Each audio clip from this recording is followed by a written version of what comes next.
Bienvenue sur Classique en lecture. Arsène Lupin, L'Aiguille creuse, de Maurice Leblanc, lu par Florence de Bibiboum, sur une musique de Sergueï Kovtchik.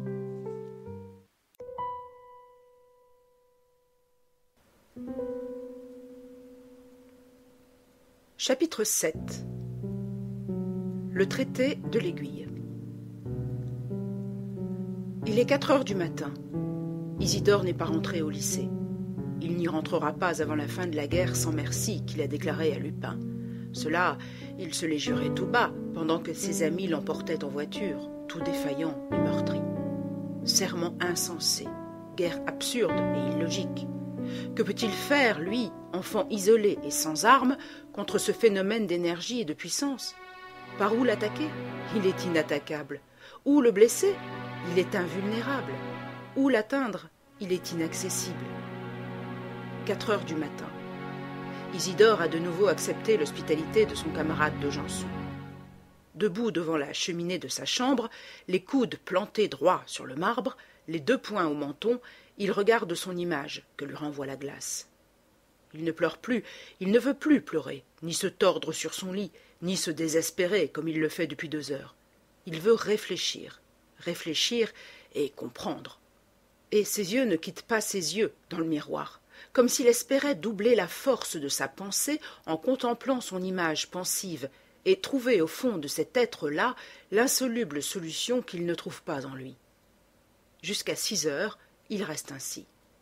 Et c'est peu à peu que, dégagé de tous les détails qui la compliquent et l'obscurcissent, la question s'offre à son esprit toute sèche, toute nue, avec la rigueur d'une équation. Oui, il s'est trompé. Oui, son interprétation du document est fausse.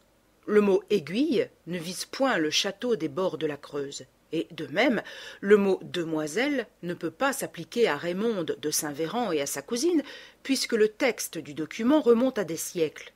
Donc, tout est à refaire. Comment? Une seule base de documentation serait solide. Le livre publié sur Louis XIV. Or, des 100 exemplaires imprimés par celui qui devait être le Masque de Fer, 2 seulement échappèrent aux flammes. L'un fut dérobé par le capitaine des gardes et perdu. L'autre fut conservé par Louis XIV, transmis à Louis XV et brûlé par Louis XVI. Mais il reste une copie de la page essentielle, celle qui contient la solution du problème, ou du moins la solution cryptographique, celle qui fut portée à Marie-Antoinette et glissée par elle sous la couverture de son livre d'heures. Qu'est devenu ce papier? Est-ce celui que Beautrelet a tenu dans ses mains et que Lupin lui a fait reprendre par le greffier Brédoux? Ou bien se trouve-t-il encore dans le livre d'heures de Marie-Antoinette? Et la question revient à celle-ci. Qu'est devenu le livre d'heures de la reine? Après avoir pris quelques instants de repos, Beautrelet interrogea le père de son ami, collectionneur émérite, appelé souvent comme expert à titre officieux, et que, récemment encore, le directeur d'un de nos musées consultait pour l'établissement de son catalogue. « Le livre d'heures de Marie-Antoinette » s'écria-t-il. « Mais il fut légué par la reine à sa femme de chambre, avec mission secrète de le faire tenir au comte de Fersen.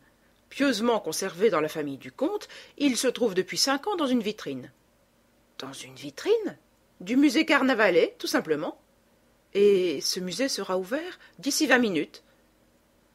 À la minute précise où s'ouvrait la porte du vieil hôtel de madame de Sévigné, Isidore sautait de voiture avec son ami. « Tiens, monsieur Beautrelet !» 10 voix saluèrent son arrivée. À son grand étonnement, il reconnut toute la troupe des reporters qui suivaient l'affaire de l'Aiguille creuse. Et l'un d'eux s'écria: « C'est drôle, hein? Nous avons tous eu la même idée. Attention, Arsène Lupin est peut-être parmi nous. » Ils entrèrent ensemble. Le directeur, aussitôt prévenu, se mit à leur entière disposition, les mena devant la vitrine et leur montra un pauvre volume, sans le moindre ornement, et qui n'avait certes rien de royal.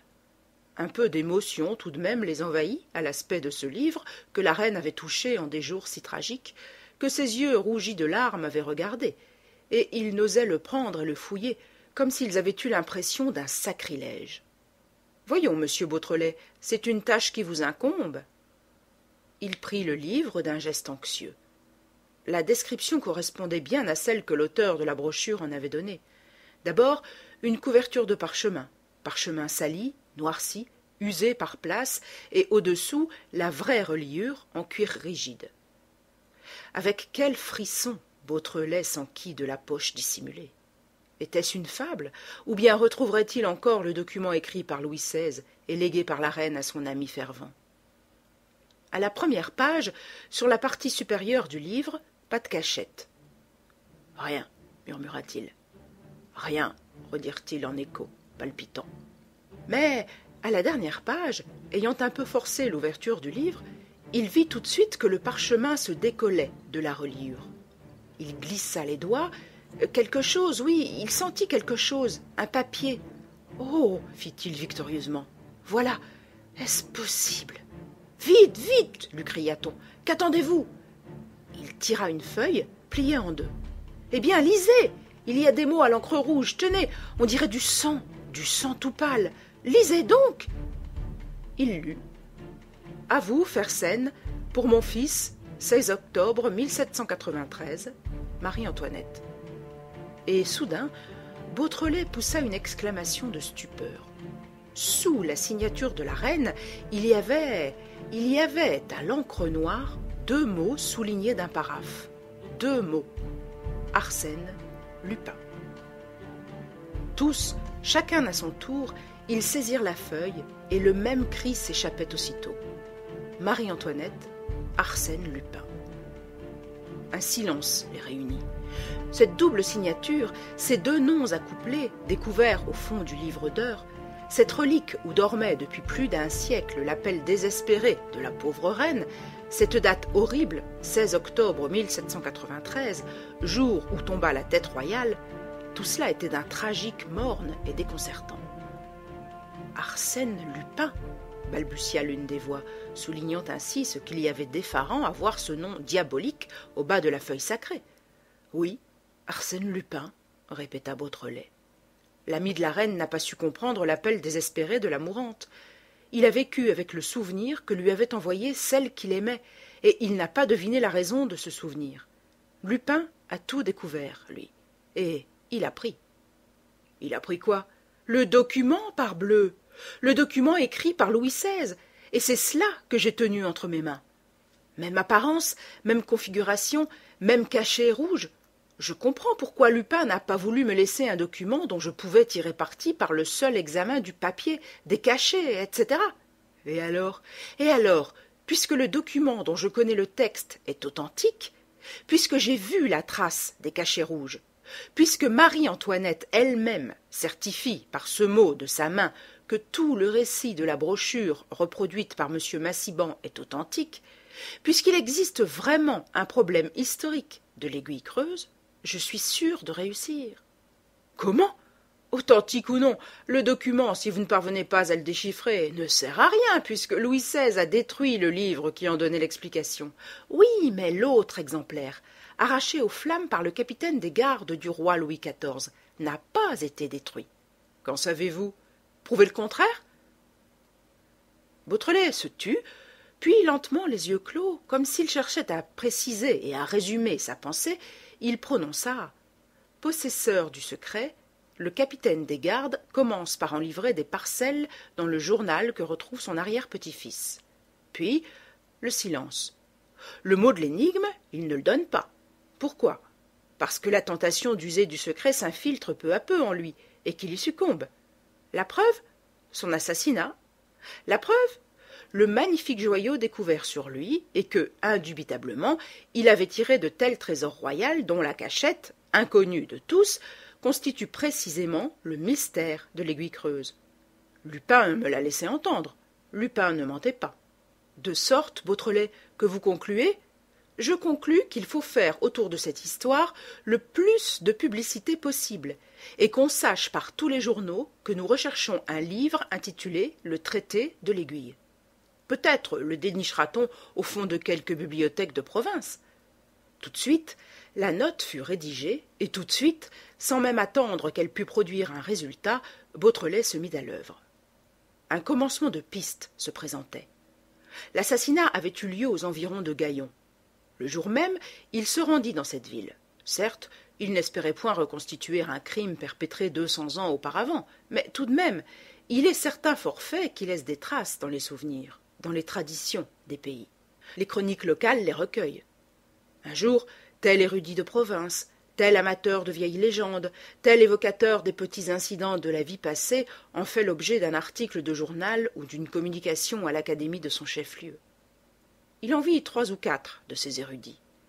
Avec l'un d'eux, surtout un vieux notaire, il fureta, il compulsa les registres de la prison, les registres des anciens bailliages et des paroisses.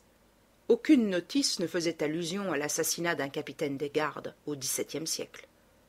Il ne se découragea pas et continua ses recherches à Paris, où peut-être avait eu lieu l'instruction de l'affaire. Ses efforts n'aboutirent pas. Mais l'idée d'une autre piste le lança dans une direction nouvelle. Était-il impossible de connaître le nom de ce capitaine des gardes, dont le petit-fils émigra, et dont l'arrière-petit-fils servit les armées de la République, en fut détaché au Temple pendant la détention de la famille royale, servit Napoléon et fit la campagne de France? À force de patience, il finit par établir une liste où 2 noms, tout au moins, offraient une similitude presque complète. Monsieur de Larbeyrie, sous Louis XIV, le citoyen Larbry, sous la Terreur. C'était déjà un point important. Il le précisa par un entrefilet qu'il communiqua aux journaux, demandant si on pouvait lui fournir des renseignements sur ce Larbeyrie ou sur ses descendants. Ce fut M. Massiban, le Massiban de la brochure, le membre de l'Institut, qui lui répondit. « Monsieur, je vous signale un passage de Voltaire que j'ai relevé dans son manuscrit du siècle de Louis XIV, chapitre 25, particularités et anecdotes du règne. Ce passage a été supprimé dans les diverses éditions. J'ai entendu conter à feu M. de Caumartin, intendant des finances et ami du ministre Chamillard, que le roi partit un jour précipitamment dans son carrosse à la nouvelle que M. de Larbeyrie avait été assassiné et dépouillé de magnifiques bijoux. Il semblait dans une émotion très grande et répétait « Tout est perdu, tout est perdu ». L'année suivante, le fils de ce Larbeyrie et sa fille, qui avaient épousé le marquis de Vélines, furent exilés dans leurs terres de Provence et de Bretagne. Il ne faut pas douter qu'il y ait là quelques particularités. Il faut en douter d'autant moins, ajouterai-je, que M. Chamillard, d'après Voltaire, fut le dernier ministre qui eut l'étrange secret du masque de fer. Vous voyez, monsieur, le profit que l'on peut tirer de ce passage et le lien évident qui s'établit entre les 2 aventures. Je n'ose, quant à moi, imaginer des hypothèses trop précises sur la conduite, sur les soupçons, sur les appréhensions de Louis XIV en ces circonstances. Mais n'est-il pas permis, d'autre part, puisque M. de Larbeyrie a laissé un fils, qui fut probablement le grand-père du citoyen officier Larbry, et une fille, n'est-il pas permis de supposer qu'une partie des papiers laissés par Larbeyrie est échue à la fille, et que, parmi ces papiers, se trouvait le fameux exemplaire que le capitaine des gardes sauva des flammes? J'ai consulté l'annuaire des châteaux. Il y a aux environs de Rennes un baron de Vélines. Serait-ce un descendant du marquis? À tout hasard, hier, j'ai écrit à ce baron pour lui demander s'il n'avait pas en sa possession un vieux petit livre dont le titre mentionnerait ce mot de l'aiguille. J'attends sa réponse. J'aurai la plus grande satisfaction à parler de toutes ces choses avec vous. Si cela ne vous dérange pas trop, venez me voir. Agréé, monsieur, etc., etc. PS. Bien entendu, je ne communique pas aux journaux ces petites découvertes. Maintenant que vous approchez du but, la discrétion est de rigueur. C'était absolument l'avis de Beautrelet. Il alla même plus loin. 2 journalistes le harcelant ce matin-là, il leur donna les informations les plus fantaisistes sur son état d'esprit et sur ses projets.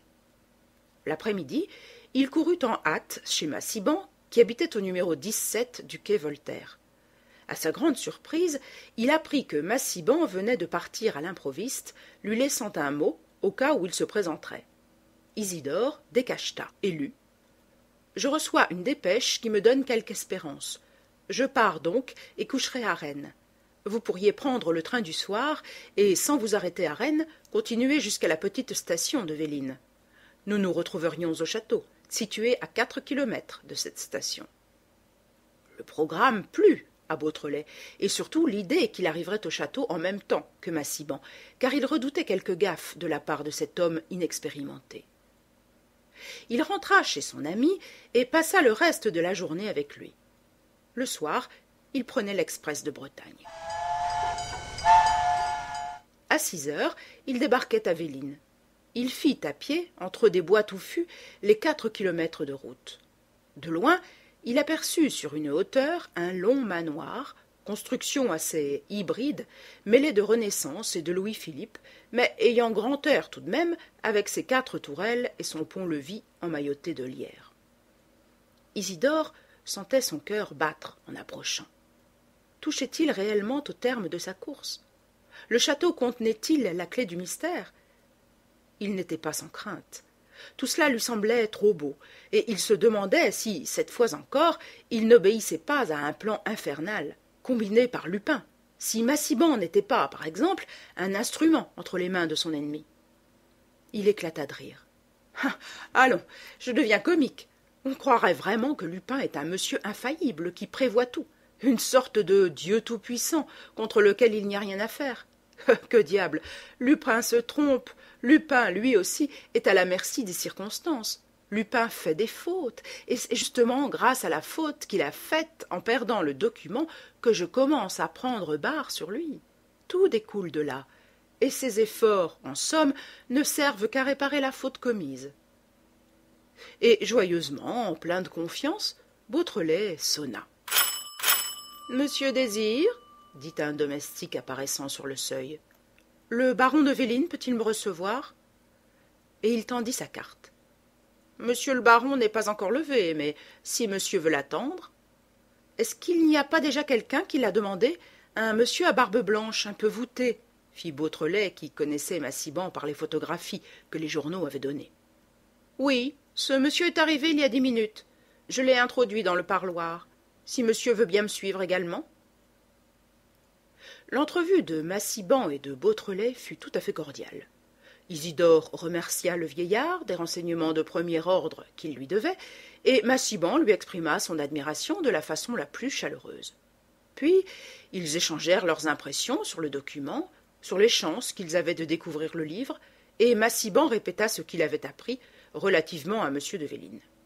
Le baron était un homme de 60 ans qui, veuf depuis de longues années, vivait très retiré avec sa fille, Gabrielle de Villemont, laquelle venait d'être cruellement frappée par la perte de son mari et de son fils aîné, mort des suites d'un accident d'auto. « Monsieur le baron fait prier ces messieurs de bien vouloir monter. » Le domestique les conduisit au premier étage, dans une vaste pièce aux murs nus et simplement meublée de secrétaires, de casiers et de tables couvertes de papier et de registres. Le baron les accueillit avec beaucoup d'affabilité et ce grand besoin de parler qu'ont souvent les personnes trop solitaires. Ils eurent beaucoup de mal à exposer l'objet de leur visite. « Ah oui, je sais, vous n'avez écrit à ce propos, monsieur Massiban. Il s'agit, n'est-ce pas, d'un livre où il est question d'une aiguille, et qui me viendrait d'un ancêtre. En effet, je vous dirais que mes ancêtres et moi, nous sommes brouillés. On avait de drôles d'idées en ce temps-là. Moi, je suis de mon époque. J'ai rompu avec le passé. »« Oui, objecta Beautrelet, impatienté. Mais n'avez-vous aucun souvenir d'avoir vu ce livre ? » ?»« Mais si, je vous l'ai télégraphié, s'écria-t-il en s'adressant à Massiban, qui, agacé, allait et venait dans la pièce et regardait par les autres fenêtres. « Mais si, ou du moins, il semblait à ma fille qu'elle avait vu ce titre parmi les quelques milliers de bouquins qui encombrent la bibliothèque. Car pour moi, messieurs, la lecture, je ne lis même pas les journaux. Ma fille, quelquefois, et encore, pourvu que son petit Georges, le fils qui lui reste, se porte bien. Et pourvu, moi, que mes fermages rentrent, que mes baux soient en règle. Vous voyez mes registres, je vis là-dedans, messieurs, et j'avoue que j'ignore absolument le premier mot de cette histoire dont vous m'avez entretenu par lettre, monsieur Massiban. » Isidore Beautrelet, horripilé par ce bavardage, l'interrompit brusquement. « Pardon, monsieur, mais alors ce livre, ma fille l'a cherché, elle le cherche depuis hier. Eh bien, elle l'a retrouvé. Elle l'a retrouvé il y a 1 heure ou 2, quand vous êtes arrivé. Et où est-il? Où il est? Mais elle l'a posé sur cette table, tenez, là-bas. » Isidore bondit. Au bout de la table, sur un fouillis de paperasse, il y avait un petit livre recouvert de maroquin rouge. Il y appliqua son poing violemment, comme s'il défendait que personne au monde y touchât, et un peu aussi comme si lui-même n'osait le prendre. « Eh bien » s'écria Massiban tout ému. « Je l'ai, le voilà, maintenant ça y est. Mais le titre, êtes-vous sûr? Eh parbleu, tenez !» Il montra les lettres d'or gravées dans le maroquin. « Le mystère de l'aiguille creuse. » Êtes-vous convaincu? Sommes-nous enfin les maîtres du secret? La première page. Qu'y a-t-il en première page? Lisez. Toute la vérité dénoncée pour la première fois. 100 exemplaires imprimés par moi-même et pour l'instruction de la cour. C'est cela, murmura Massiban, la voix altérée. C'est l'exemplaire arraché aux flammes. C'est le livre même que Louis XIV a condamné. Ils le feuilletèrent. La première moitié racontait les explications données par le capitaine de l'Arbérie dans son journal. « Passons, dit Beautrelet, qui avait hâte d'arriver à la solution. « Comment passons? Mais pas du tout. Nous savons déjà que l'homme au masque de fer fut emprisonné parce qu'il connaissait et voulait divulguer le secret de la maison royale de France. Mais comment le connaissait-il? Et pourquoi voulait-il le divulguer? Enfin, quel est cet étrange personnage? Un demi-frère de Louis XIV, comme l'a prétendu Voltaire, ou le ministre italien Mattioli, comme l'affirme la critique moderne?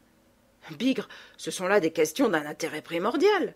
Plus tard, protesta Beautrelet, comme s'il avait peur que le livre ne s'envolât de ses mains avant qu'il ne connût l'énigme.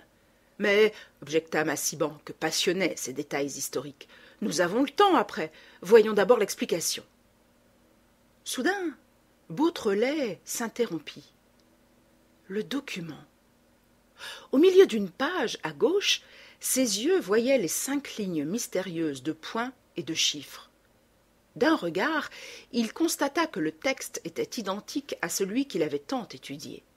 Même disposition des signes, mêmes intervalles permettant d'isoler le mot « demoiselle » et de déterminer séparément l'un de l'autre les 2 termes de l'aiguille creuse. Une petite note précédait. Tous les renseignements nécessaires ont été réduits par le roi Louis XIII, paraît-il, en un petit tableau que je transcris ci-dessous. Suivait le tableau. Puis venait l'explication même du document. Beautrelet lut d'une voix entrecoupée. Comme on voit, ce tableau, alors même qu'on a changé les chiffres en voyelles, n'apporte aucune lumière. On peut dire que pour déchiffrer cette énigme, il faut d'abord la connaître. C'est tout au plus un fil qui est donné à ceux qui savent les sentiers du labyrinthe. Prenons ce fil et marchons, je vous guiderai. La 4e ligne d'abord. La 4e ligne contient les mesures et les indications. En se conformant aux indications et en relevant les mesures inscrites, on arrive inévitablement au but, à condition, bien entendu, de savoir où l'on est et où l'on va, en un mot d'être éclairé sur le sens réel de l'aiguille creuse. C'est ce que l'on peut apprendre par les 3 premières lignes. La première est ainsi conçue de me venger du roi. Je l'avais prévenu, d'ailleurs. Beautrelet s'arrêta, interloqué. « Quoi? Qu'y a-t-il » fit Massiban. « Le sens n'y est plus. » « En effet, » reprit Massiban. « La première est ainsi conçue de me venger du roi. Qu'est-ce que cela veut dire ?»« Nom de nom » hurla Beautrelet. « Eh bien, déchirez 2 pages, les pages suivantes, regardez les traces !» Il tremblait, tout secoué de rage et de déception. Massiban se pencha. C'est vrai, il reste les brides de 2 pages comme des onglets. Les traces semblent assez fraîches. Ça n'a pas été coupé, mais arraché violemment. Tenez, toutes les pages de la fin portent des marques de froissement. Mais qui gémissait Isidore en se tordant les poings. Un domestique, un complice. Cela peut remonter tout de même à quelques mois, observa Massiban. Quand même, il faut que quelqu'un ait déniché et pris ce livre. Voyons-vous, monsieur, s'écria Beautrelet, apostrophant le baron. Vous ne savez rien? Vous ne soupçonnez personne? Nous pourrions interroger ma fille. Oui, c'est cela. Peut-être saura-t-elle. Monsieur de Vélines sonna son valet de chambre. Quelques minutes après, madame de Villemont entrait. C'était une femme jeune, à la physionomie douloureuse et résignée. Tout de suite, Beautrelet lui demanda « Vous avez trouvé ce livre en haut, madame, dans la bibliothèque ?»« Oui, dans un paquet de volumes, qui n'était pas déficelé. »« Et vous l'avez lu ?»« Oui, hier soir. »« Quand vous l'avez lu, les 2 pages qui sont là manquaient-elles ? Rappelez-vous bien, les 2 pages qui suivent ce tableau de chiffres et de points. »« Mais non, non, dit-elle très étonnée. Il ne manquait aucune page. Cependant, on a déchiré. Mais le livre n'a pas quitté ma chambre cette nuit. Ce matin, je l'ai descendu moi-même ici quand on a annoncé l'arrivée de M. Massiban. Alors, je ne comprends pas, à moins que... Mais non, quoi ? Georges, mon fils, ce matin, Georges a joué avec ce livre. Elle sortit précipitamment, accompagnée de Beautrelet, de Massiban et du baron. L'enfant n'était pas dans sa chambre. On le chercha de tous côtés. Enfin, on le trouva qui jouait derrière le château. Mais ces 3 personnes semblaient si agitées, et on lui demandait des comptes avec tant d'autorité qu'il se mit à pousser des hurlements. Tout le monde courait à droite, à gauche, on questionnait les domestiques. C'était un tumulte indescriptible. Et Beautrelet avait l'impression effroyable que la vérité se retirait de lui comme de l'eau qui filtre à travers les doigts. Il fit un effort pour se ressaisir, prit le bras de madame de Villemont, et, suivi du baron et de Massiban, il la ramena dans le salon et lui dit « Le livre est incomplet, soit, 2 pages sont arrachées. Mais vous les avez lues, n'est-ce pas, madame ? » ?»« Oui. »« Vous savez ce qu'elles contenaient ? » ?»« Oui. »« Vous pourriez nous le répéter ? » ?»« Parfaitement. J'ai lu tout le livre avec beaucoup de curiosité, mais ces 2 pages surtout m'ont frappé, étant donné l'intérêt des révélations, un intérêt considérable. »« Eh bien, parlez, madame, parlez, je vous en supplie. Ces révélations sont d'une importance exceptionnelle. Parlez, je vous en prie. Les minutes perdues ne se retrouvent pas. L'aiguille creuse... Oh, c'est bien simple. L'aiguille creuse veut dire... » À ce moment-là, un domestique entra. « Une lettre pour madame. »« Tiens, mais le facteur est passé. C'est un gamin qui me l'a remise. » Madame de Villemont décacheta, lut et porta la main à son cœur, toute prête à tomber, soudain livide et terrifiée. Le papier avait glissé par terre. Beautrelet le ramassa et, sans même s'excuser, il lut à son tour. « Taisez-vous, sinon votre fils ne se réveillera pas. »«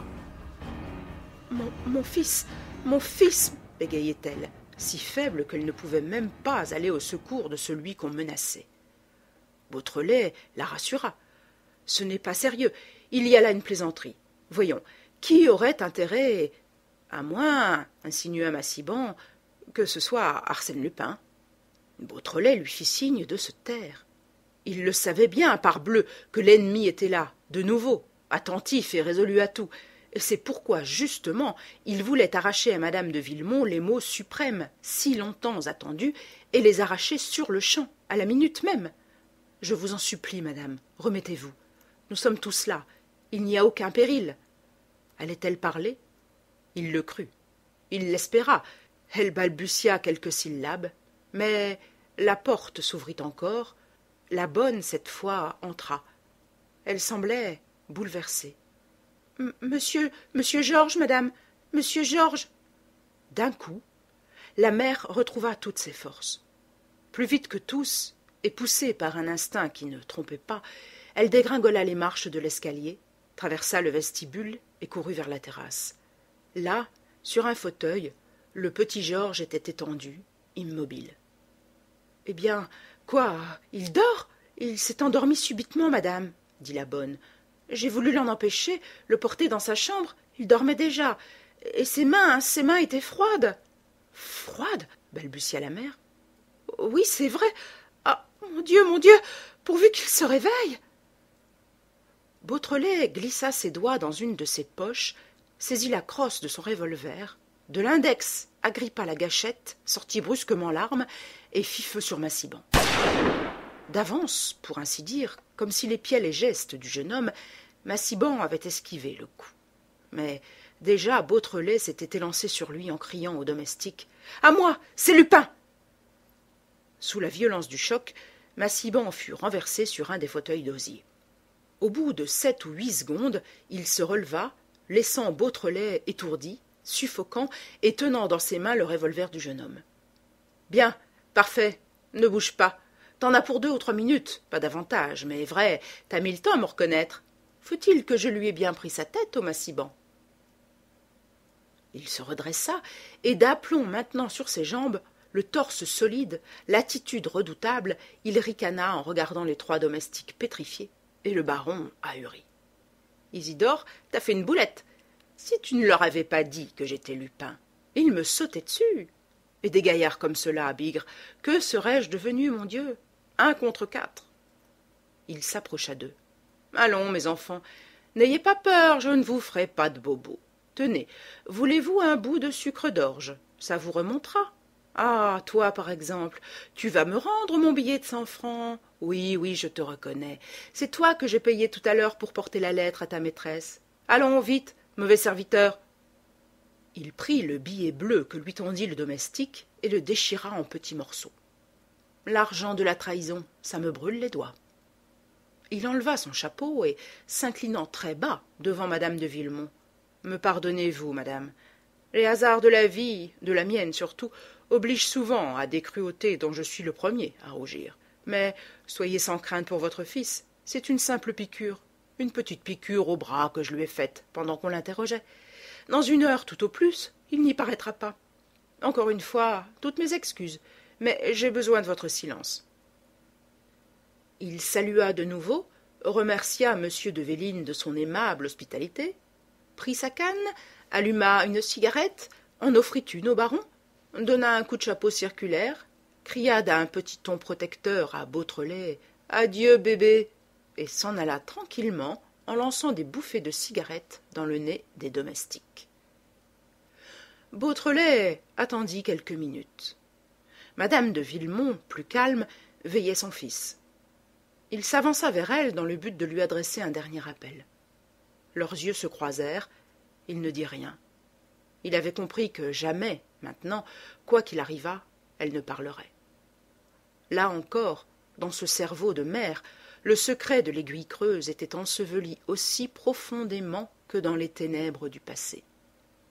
Alors, il renonça et partit. Il était 10h30. Il y avait un train à 11h50. Lentement, il suivit l'allée du parc et s'engagea sur le chemin qui le menait à la gare. « Eh bien, qu'en dis-tu de celle-là » C'était Massiban, ou plutôt Lupin, qui surgissait du bois contigu à la route. « Est-ce bien combiné? Est-ce que ton vieux camarade s'est dansé sur la corde raide? Je suis sûr que t'en reviens pas, hein, et que tu te demandes si le nommé Massiban, membre de l'Académie des inscriptions et belles-lettres, a jamais existé. Mais oui, il existe. On te le fera voir, même si t'es sage. Mais d'abord, que je te rende ton revolver. Tu regardes s'il est chargé? Parfaitement, mon petit. 5 balles qui restent, dont une seule suffirait à m'envoyer à Patresse. Eh bien, tu le mets dans ta poche? À la bonne heure. J'aime mieux ça que ce que tu as fait là-bas. Vilain, ton petit geste. Mais quoi? On est jeune, on s'aperçoit tout à coup, un éclair, qu'on a été roulé une fois de plus par ce sacré Lupin, et qu'il est là devant vous, à 3 pas. Pff, on tire. Je ne t'en veux pas, Rava. La preuve, c'est que je t'invite à prendre place dans ma 100 chevaux. Ça colle? Il mit ses doigts dans sa bouche et siffla. Le contraste était délicieux entre l'apparence vénérable du vieux Massiban et la gaminerie de gestes et d'accents que Lupin affectait. Beautrelet ne put s'empêcher de rire. « Il a ri! Il a ri !» s'écria Lupin en sautant de joie. « Vois-tu ce qui te manque, bébé? C'est le sourire. Tu es un peu grave pour ton âge. Tu es très sympathique. Tu as un grand charme de naïveté et de simplicité. Mais vrai, t'as pas le sourire. » Il se planta devant lui. « Tiens, je parie que je vais te faire pleurer. Sais-tu comment j'ai suivi ton enquête? Comment j'ai connu la lettre que Massiban t'a écrite et le rendez-vous qu'il avait pris pour ce matin au château de Vélines? Par les bavardages de ton ami, celui chez qui tu habites.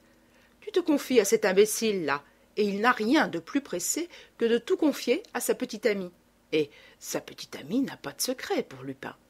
Qu'est-ce que je te disais? Te voilà tout chose. Tes yeux se mouillent. L'amitié trahie, hein. Ça te chagrine. Tiens, tu es délicieux, mon petit. Pour un rien, je t'embrasserai. Tu as toujours des regards étonnés qui me vont droit au cœur. Je me rappellerai toujours l'autre soir à Gaillon, quand tu m'as consulté. Mais oui, c'était moi, le vieux notaire. Mais ris donc, gosse. Vrai, je te répète, t'as pas le sourire. Tiens, tu manques, comment dirais-je, tu manques de primesaut. Moi, j'ai le primesaut. On entendait le halètement d'un moteur tout proche. Lupin saisit brusquement le bras de Beautrelet et, d'un ton froid, les yeux dans les yeux. « Tu vas te tenir tranquille maintenant, hein? Tu vois bien qu'il n'y a rien à faire. Alors, à quoi bon user tes forces et perdre ton temps? Il y a assez de bandits dans le monde. Cours après et lâche-moi, sinon... C'est convenu, n'est-ce pas ?» Il le secouait pour lui imposer sa volonté. Puis il ricana. « Imbécile que je suis! Toi, me ficher la paix! T'es pas de ceux qui flanchent. Ah, je ne sais pas ce qui me retient. En 2 temps et 3 mouvements, tu serais ficelé, bâillonné, et dans 2 heures, à l'ombre pour quelques mois. Et je pourrais me tourner les pouces en toute sécurité, me retirer dans la paisible retraite que m'ont préparée mes aïeux, les rois de France, et jouir des trésors qu'ils ont eu la gentillesse d'accumuler pour moi. Mais non, il est dit que je ferai la gaffe jusqu'au bout. Qu'est-ce que tu veux? On a ses faiblesses, et j'en ai une pour toi. Et puis quoi? C'est pas encore fait. D'ici est-ce que tu aies mis le doigt dans le creux de l'aiguille? Il passera de l'eau sous le pont. Que diable! Il m'a fallu 10 jours à moi, Lupin. Il te faudra bien 10 ans. Il y a de l'espace tout de même entre nous deux. L'automobile arrivait, une immense voiture à carrosserie fermée. Il ouvrit la portière. Beautrelet poussa un cri. Dans la limousine, il y avait un homme. Et cet homme, c'était Lupin. Ou plutôt Massiban. Il éclata de rire, comprenant soudain. Lupin lui dit « Te retiens pas, il dort bien. Je t'avais promis que tu le verrais. Tu t'expliques maintenant les choses? Vers minuit, je savais votre rendez-vous au château. À 7 heures du matin, j'étais là. Quand Massiban est passé, je n'ai eu qu'à le cueillir. Et puis une petite piqûre, et ça y était. Dors, mon bonhomme, on va te déposer sur le talus. En plein soleil pour n'avoir pas froid. Allons-y. Bien, parfait. À merveille. Et notre chapeau à la main. Un petit sou, s'il vous plaît. Oh, mon vieux Massiban, tu t'occupes de Lupin. » C'était vraiment d'une bouffonnerie énorme que de voir l'un en face de l'autre, les deux Massiban, l'un endormi et branlant la tête, l'autre sérieux, plein d'attention et de respect. « Ayez pitié d'un pauvre aveugle. Tiens, Massiban, voilà 2 sous et ma carte de visite. Et maintenant, les enfants, filons en 4e vitesse. Tu entends le mécano? Du 120 à l'heure. En voiture, Isidore. Il y a séance plénière de l'Institut aujourd'hui. Et Massiban doit lire à 3h30 un petit mémoire sur je ne sais pas quoi. Eh bien, il le leur lira, son petit mémoire. Je vais leur servir un Massiban complet, plus vrai que le vrai, avec mes idées à moi sur les inscriptions lacustres. Pour une fois où je suis de l'Institut. Plus vite, mécano, nous ne faisons que du 115. T'as peur? T'oublies donc que t'es avec Lupin? Ah, Isidore, et l'on ose dire que la vie est monotone, mais la vie est une chose adorable, mon petit, seulement. Il faut savoir, et moi, je sais. Si tu crois que c'était pas à crever de joie tout à l'heure au château, quand tu bavardais avec le vieux Véline, et que moi, collé contre la fenêtre, je déchirais les pages du livre historique. Et après, quand t'interrogeais la dame de Villemont sur l'aiguille creuse, allait-elle parler? Oui, elle parlerait. Non, elle ne parlerait pas. Oui, non, j'en avais la chair de poule. Si elle parlait, c'était ma vie à refaire, tout l'échafaudage détruit. Le domestique arriverait-il à temps? Oui, non, le voilà. Mais Beautrelet va me démasquer. Jamais, trop gourde. Si, non, voilà, ça y est. Non, ça y est pas. Si, il me reluque. Ça y est, il va prendre son revolver. Oh, quelle volupté, Isidore, tu parles trop. Dormons, si tu veux. Moi, je tombe de sommeil. Bonsoir. Beautrelet le regarda. Il semblait presque dormir déjà. Il dormait. L'automobile, lancée à travers l'espace, se ruait vers un horizon sans cesse atteint et toujours fuyant. Il n'y avait plus ni ville, ni village, ni champs, ni forêt, rien que de l'espace dévoré, englouti. Longtemps, Beautrelet regarda son compagnon de voyage avec une curiosité ardente, et aussi avec le désir de pénétrer, à travers le masque qui la couvrait, jusqu'à sa réelle physionomie. Et il songeait aux circonstances qui les enfermaient ainsi, l'un près de l'autre, dans l'intimité de cette automobile. Mais, après les émotions et les déceptions de cette matinée, fatigué à son tour, il s'endormit. Quand il se réveilla, Lupin lisait. Beautrelet se pencha pour voir le titre du livre. C'était « Les lettres à Lucilius » de Sénèque, le philosophe.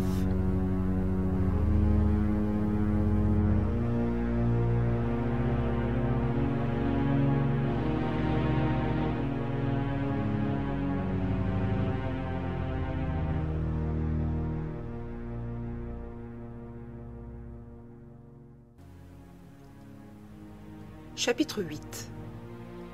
De César à Lupin. Que diable, il m'a fallu 10 jours à moi, Lupin, il te faudra bien 10 ans. Cette phrase, prononcée par Lupin au sortir du château de Véline, eut une influence considérable sur la conduite de Beautrelet. Très calme au fond et toujours maître de lui, Lupin avait néanmoins de ces moments d'exaltation, de ces expansions un peu romantiques, théâtrales à la fois et bon enfant, où il lui échappait certains aveux, certaines paroles dont un garçon comme Beautrelet pouvait tirer profit. À tort ou à raison, Beautrelet croyait voir dans cette phrase un de ses aveux involontaires. Il était en droit de conclure que, si Lupin mettait en parallèle ses efforts et les siens dans la poursuite de la vérité sur l'Aiguille creuse, c'est que tous deux possédaient des moyens identiques pour arriver au but. C'est que lui, Lupin, n'avait pas eu des éléments de réussite différents de ceux que possédait son adversaire. Les chances étaient les mêmes. Or, avec ces mêmes chances, avec ces mêmes éléments de réussite, il avait suffi à Lupin de 10 jours. Quels étaient ces éléments, ces moyens et ces chances? Cela se réduisait en définitive à la connaissance de la brochure publiée en 1815, brochure que Lupin avait sans doute, comme Massiban, trouvée par hasard, et grâce à laquelle il était arrivé à découvrir, dans le missel de Marie-Antoinette, l'indispensable document. Donc, la brochure et le document, voilà les deux seules bases sur lesquelles Lupin s'était appuyé. Avec cela, il avait reconstruit tout l'édifice. Pas de secours étranger. L'étude de la brochure et l'étude du document. Un point, c'est tout.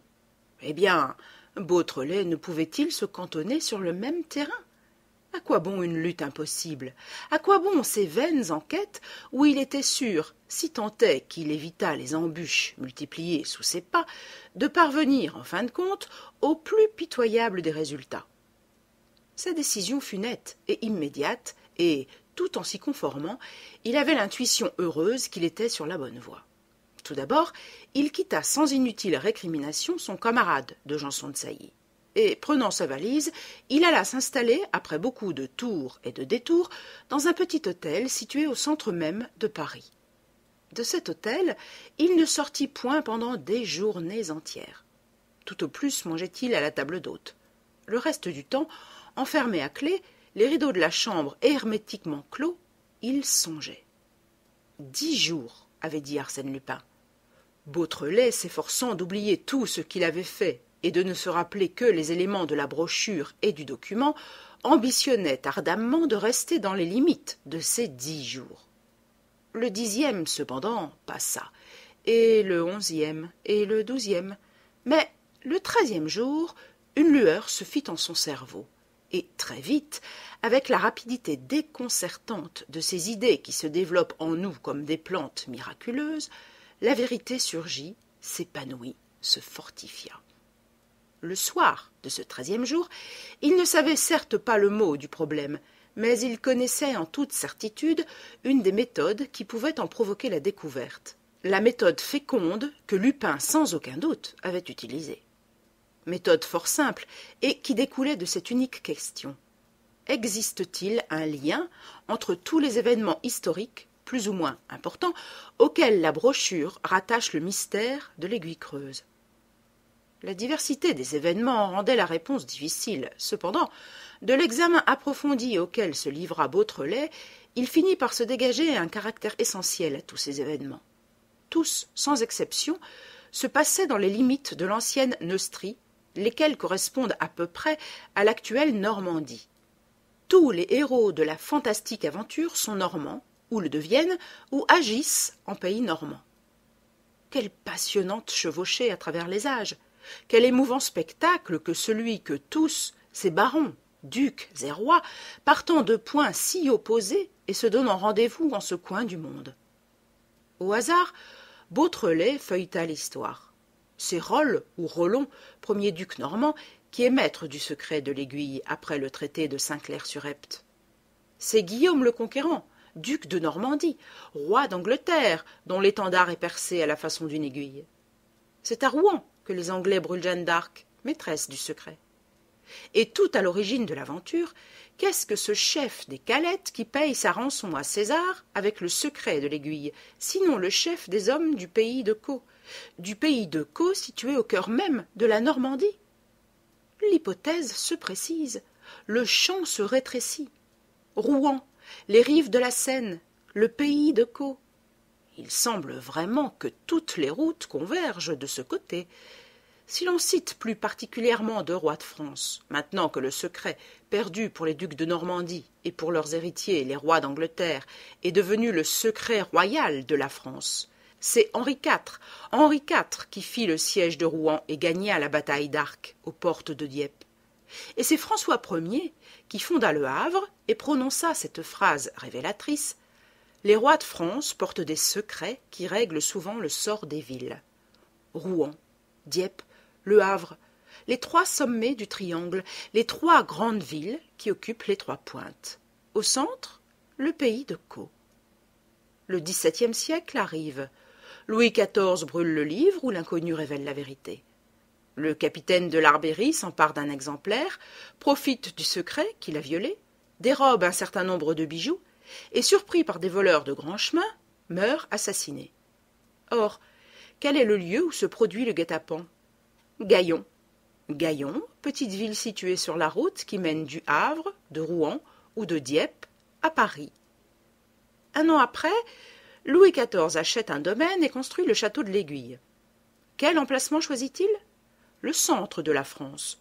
De la sorte, les curieux sont dépistés. On ne cherche pas en Normandie. Rouen, Dieppe, Le Havre, le triangle cauchois, tout est là. D'un côté la mer, d'un autre la Seine, d'un autre les deux vallées qui conduisent de Rouen à Dieppe. Un éclair illumina l'esprit de Beautrelet. Cet espace de terrain, cette contrée des hauts plateaux qui vont des falaises de la Seine aux falaises de la Manche, c'était toujours, presque toujours là, le champ même d'opération où évoluait Lupin. Depuis 10 ans, c'était précisément cette région qu'il mettait en coupe réglée, comme s'il avait eu son repère au centre même du pays où se rattachait le plus étroitement la légende de l'Aiguille Creuse. L'affaire du baron de Cahorn, sur les bords de la Seine, entre Rouen et Le Havre. L'affaire de Thibermesnil, à l'autre extrémité du plateau, entre Rouen et Dieppe. Les cambriolages de Gruchet, de Montigny, de Craville, en plein pays de Caux. Où Lupin se rendait-il quand il fut attaqué et ligoté dans son compartiment par Pierre Onfray, l'assassin de la rue La Fontaine? À Rouen. Où Herlock Sholmès, prisonnier de Lupin, fut-il embarqué? Près du Havre. Et tout le drame actuel, quel en fut le théâtre? En Brumésie, sur la route du Havre à Dieppe. Rouen, Dieppe, Le Havre, toujours le triangle cauchois. Donc, quelques années auparavant, Arsène Lupin, possesseur de la brochure et connaissant la cachette où Marie-Antoinette avait dissimulé le document, Arsène Lupin finissait par mettre la main sur le fameux livre d'heures. Possesseur du document, il partait en campagne, trouvait et s'établissait là, en pays conquis. Beautrelet partit en campagne. Il partit avec une véritable émotion, en songeant à ce même voyage que Lupin avait effectué, à ces mêmes espoirs dont il avait dû palpiter quand il s'en allait ainsi à la découverte du formidable secret qui devait l'armer d'une telle puissance. Ses efforts à lui, Beautrelet, auraient-ils le même résultat victorieux? Il quitta Rouen de bonne heure, à pied, la figure très maquillée et son sac au bout d'un bâton sur le dos, comme un apprenti qui fait son tour de France. Il allait droit à Duclerc, où il déjeuna. Au sortir de ce bourg, il suivit la Seine et ne la quitta pour ainsi dire plus. Son instinct, renforcé d'ailleurs par bien des présomptions, le ramenait toujours aux rives sinueuses du beau fleuve. Le château de Cahorn cambriolé, c'est par la Seine que filent les collections. La Chapelle-Dieu enlevée, c'est vers la Seine que sont convoyées les vieilles pierres sculptées. Il imaginait comme une flottille de péniches faisant le service régulier de Rouen au Havre et drainant les œuvres d'art et les richesses d'une contrée pour les expédier de là vers le pays des milliardaires. « Je brûle !» murmurait le jeune homme, tout pantelant sous les coups de la vérité qui le heurtait par grands chocs successifs. L'échec des premiers jours ne le découragea point. Il avait une foi profonde, inébranlable dans la justesse de l'hypothèse qui le dirigeait. Hardie, excessive, n'importe, elle était digne de l'ennemi poursuivi. L'hypothèse valait la réalité prodigieuse qui avait nom Lupin. Avec cet homme-là, devait-on chercher en dehors de l'énorme, de l'exagéré, du surhumain? Jumièges, La Maillereille, Saint-Vendrille, Caudebec, Tancarville, Quillebeuf, localités toutes pleines de son souvenir. Que de fois il avait dû contempler la gloire de leurs clochers gothiques ou la splendeur de leurs vastes ruines. Mais le Havre, les environs du Havre attiraient Isidore comme les feux d'un phare. Les rois de France portent des secrets qui règlent souvent le sort des villes. Paroles obscures, et tout à coup, pour Beautrelet, rayonnantes de clarté. N'était-ce pas l'exacte déclaration des motifs qui avait décidé François Ier à créer une ville à cet endroit? Et le sort du Havre de grâce n'était-il pas lié au secret même de l'aiguille? C'est cela, balbutia Beautrelet avec ivresse. Le vieil estuaire normand, l'un des points essentiels, l'un des noyaux primitifs autour desquels s'est formée la nationalité française. Le vieil estuaire se complète par ces deux forces, l'une en plein ciel, vivante, connue, port nouveau qui commande l'océan et qui s'ouvre sur le monde. L'autre ténébreuse, ignorée, et d'autant plus inquiétante qu'elle est invisible et impalpable. Tout un côté de l'histoire de France et de la maison royale s'explique par l'aiguille, de même que toute l'histoire de Lupin. Les mêmes ressources d'énergie et de pouvoir alimentent et renouvellent la fortune des rois et celle de l'aventurier. De bourgade en bourgade, du fleuve à la mer, Beautrelet fureta, le nez au vent, l'oreille aux écoutes et tâchant d'arracher aux choses même leur signification profonde. Était-ce ce coteau qu'il fallait interroger, cette forêt, les maisons de ce village? Était-ce parmi les paroles insignifiantes de ce paysan qui récolterait le petit mot révélateur? Un matin, il déjeunait dans une auberge, en vue d'Honfleur, antique cité de l'estuaire. En face de lui, mangeait un de ces maquignons normands, rouges et lourds, qui font les foires de la région, le fouet à la main, une longue blouse sur le dos. Au bout d'un instant, il parut à Beautrelet que cet homme le regardait avec une certaine attention, comme s'il le connaissait, ou du moins comme s'il cherchait à le reconnaître. « Bah, pensa-t-il, je me trompe, je n'ai jamais vu ce marchand de chevaux, et il ne m'a jamais vu. » En effet, l'homme sembla ne plus s'occuper de lui. Il alluma sa pipe, demanda du café et du cognac, fuma et but. Son repas achevé, Beautrelet paya et se leva. Un groupe d'individus entrant au moment où il allait sortir, il dut rester debout quelques secondes auprès de la table où le maquignon était assis, et il l'entendit qui disait à voix basse « Bonjour, monsieur Beautrelet. » Isidore n'hésita pas. Il prit place auprès de l'homme et lui dit « Oui, c'est moi, mais qui êtes-vous? Comment m'avez-vous reconnu ?»« Pas difficile. Et pourtant, je n'ai jamais vu que votre portrait dans les journaux. Mais vous êtes si mal... Comment dites-vous en français? Si mal grimé. » Il avait un accent étranger très net, et Beautrelet crut discerner en l'examinant que, lui aussi, il avait un masque qui altérait sa physionomie. « Qui êtes-vous » répéta-t-il. « Qui êtes-vous » L'étranger sourit. « Vous ne me reconnaissez pas? Non, je ne vous ai jamais vu. Pas plus que moi, mais rappelez-vous, moi aussi on publie mon portrait dans les journaux, et souvent. Eh bien, ça y est? Non. Herlock Sholmès. La rencontre était originale. Elle était significative aussi. Tout de suite, le jeune homme en saisit la portée. Après un échange de compliments, il dit à Sholmès « Je suppose que si vous êtes ici, c'est à cause de lui. » « Oui. Alors, Alors, vous croyez que nous avons des chances de ce côté? J'en suis sûr. La joie que Beautrelet ressentit à constater que l'opinion de Sholmès coïncidait avec la sienne ne fut pas sans mélange. Si l'Anglais arrivait au but, c'était la victoire partagée, et qui sait même s'il n'arriverait pas avant lui. Vous avez des preuves, des indices? Oh, n'ayez pas peur, ricana l'Anglais, comprenant son inquiétude. Je ne marche pas sur vos brisées. Vous, c'est le document, la brochure, des choses qui ne m'inspirent pas grande confiance. Et vous? Moi, ce n'est pas cela. Est-il indiscret? Nullement. Vous vous rappelez l'histoire du diadème, l'histoire du duc de Charmeras? Oui. Vous n'avez pas oublié Victoire, la vieille nourrice de Lupin, celle que mon ami Ganimard a laissée échapper dans une fausse voiture cellulaire? Non. J'ai retrouvé la piste de Victoire. Elle habite une ferme non loin de la route nationale numéro 25. La route nationale numéro 25, c'est la route du Havre à Lille. Par Victoire, j'irai facilement jusqu'à Lupin. Ce sera long, qu'importe. J'ai lâché toutes mes affaires. Il n'y a plus que celle-là qui compte. Entre Lupin et moi, c'est une lutte à mort. Il prononça ces mots avec une sorte de sauvagerie où l'on sentait toute la rancœur des humiliations senties, toute une haine féroce contre le grand ennemi qui l'avait joué si cruellement. « Allez-vous-en, murmura-t-il. On nous regarde, c'est dangereux. Mais rappelez-vous de mes paroles. Le jour où Lupin et moi nous serons l'un en face de l'autre, ce sera tragique. » Beautrelet quitta Sholmès tout à fait rassuré. Il n'y avait pas à craindre que l'Anglais le gagnât de vitesse. Et quelle preuve encore lui apportait le hasard de cette entrevue? La route du Havre à Lille passe par Dieppe. C'est la grande route côtière du pays de Caux. La route maritime qui commande les falaises de la Manche. Et c'est dans une ferme voisine de cette route que Victoire était installée.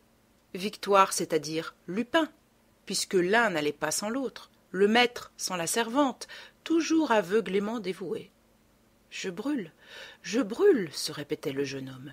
Dès que les circonstances m'apportent un élément nouveau d'information, c'est pour confirmer ma supposition.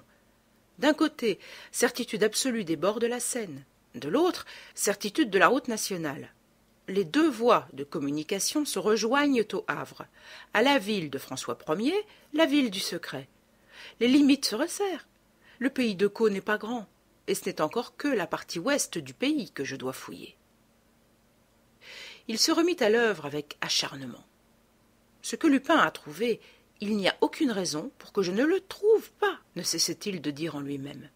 Certes, Lupin devait avoir sur lui quelques gros avantages, peut-être la connaissance approfondie de la région, des données précises sur les légendes locales, moins que cela, un souvenir, avantage précieux, puisque lui, Beautrelet, ne savait rien et qu'il ignorait totalement ce pays, l'ayant parcouru pour la première fois lors du cambriolage d'Embrumésie, et rapidement, sans s'y attarder.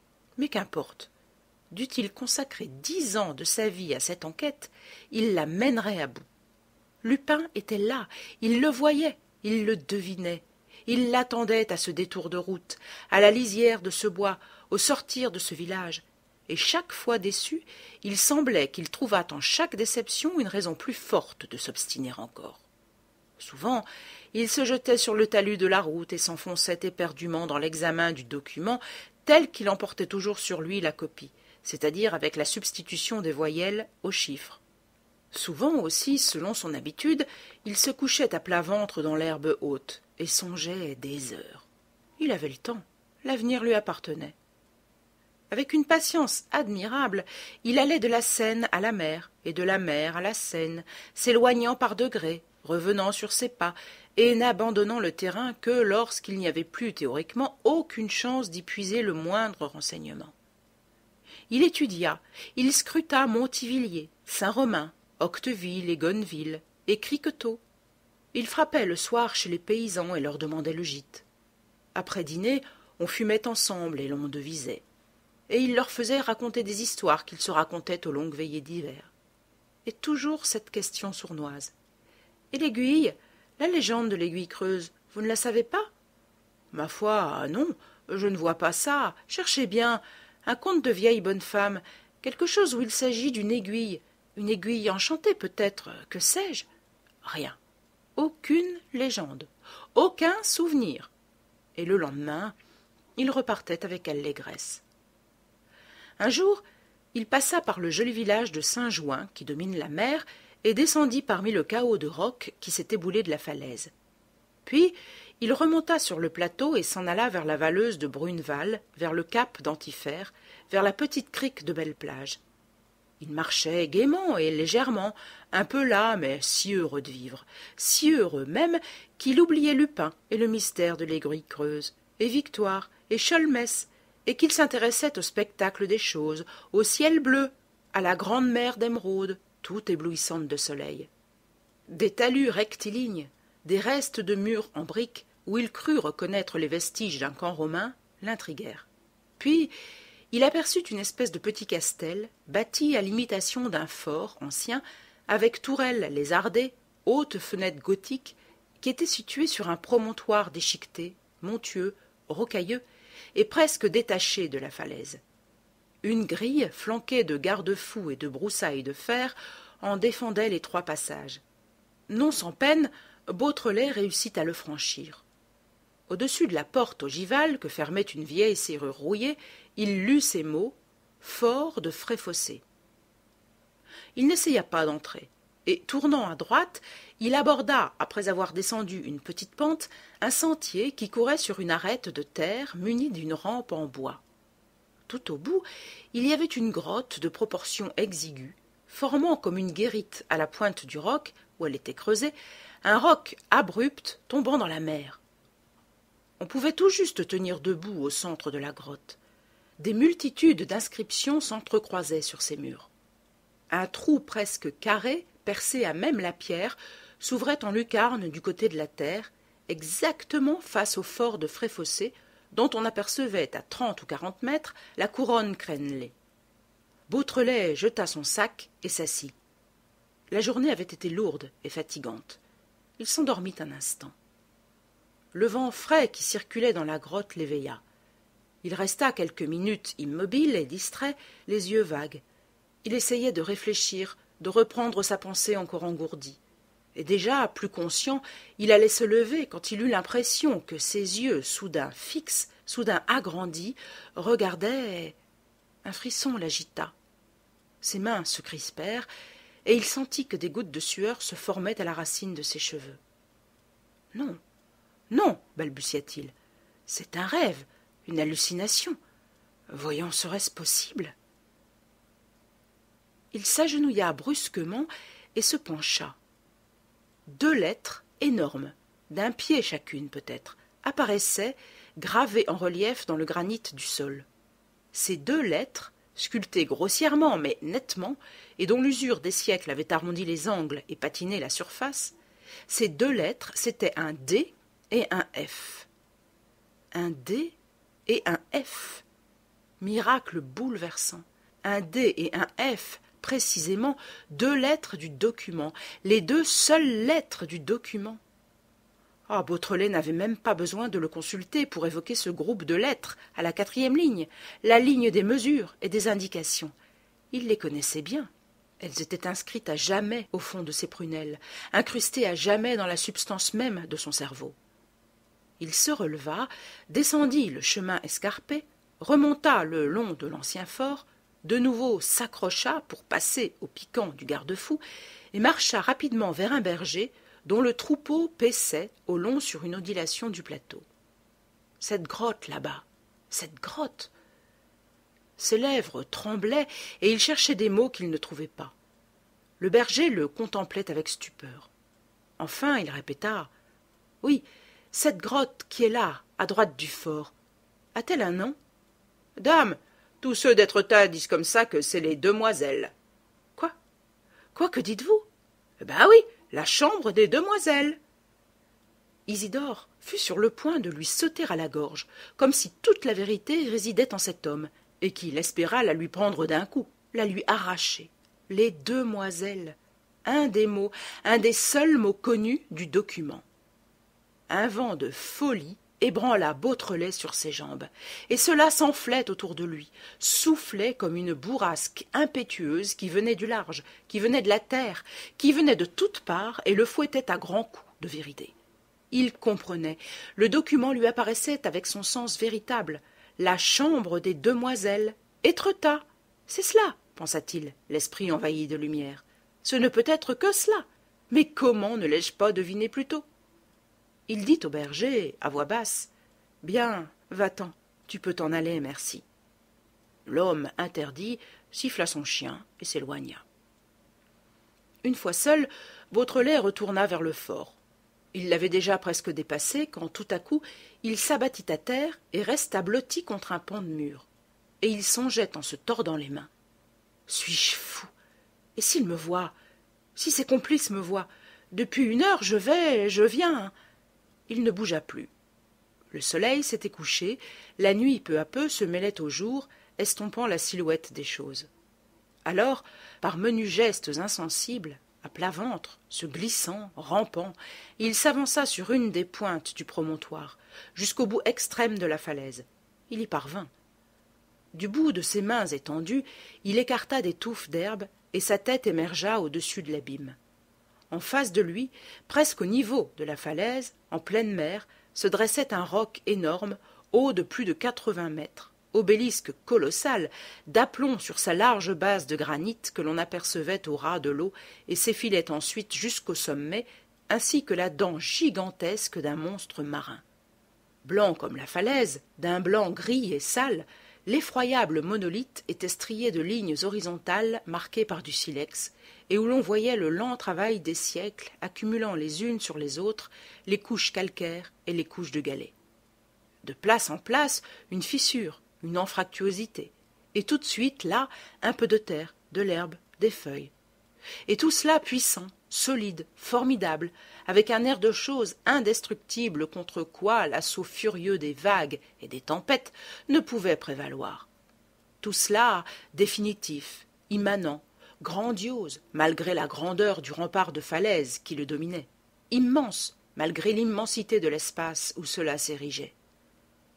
Les ongles de Beautrelet s'enfonçaient dans le sol comme les griffes d'une bête prête à bondir sur sa proie. Ses yeux pénétraient dans l'écorce rugueuse du roc, dans sa peau, me semblait-il, dans sa chair. Il le touchait, il le palpait, il en prenait connaissance et possession, il se l'assimilait. L'horizon s'empourprait de tous les feux du soleil disparu, et de longs nuages embrasés, immobiles dans le ciel, formaient des paysages magnifiques, des lagunes irréelles, des plaines en flammes, des forêts d'or, des lacs de sang, toute une fantasmagorie ardente et paisible. L'azur du ciel s'assombrit. Vénus rayonnait d'un éclat merveilleux, puis des étoiles s'allumèrent, timides encore. Et Beautrelet, soudain, ferma les yeux et serra convulsivement contre son front ses bras repliés.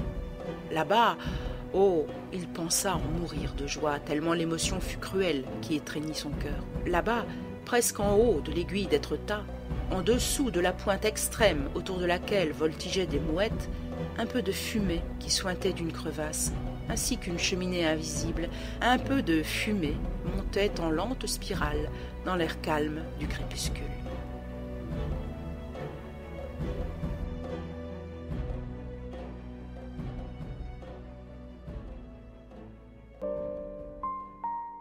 Merci d'avoir écouté L'Aiguille creuse de Maurice Leblanc sur Classique en lecture. Si cette vidéo vous a plu, vous pouvez la partager. Vous pouvez aussi aider la chaîne à se développer. Pour cela, n'hésitez pas à liker, vous abonner et activer la cloche des notifications pour être prévenu lorsque je sors une nouvelle vidéo de lecture. Vous pouvez également me donner vos impressions dans les commentaires. À très vite sur Classique en lecture.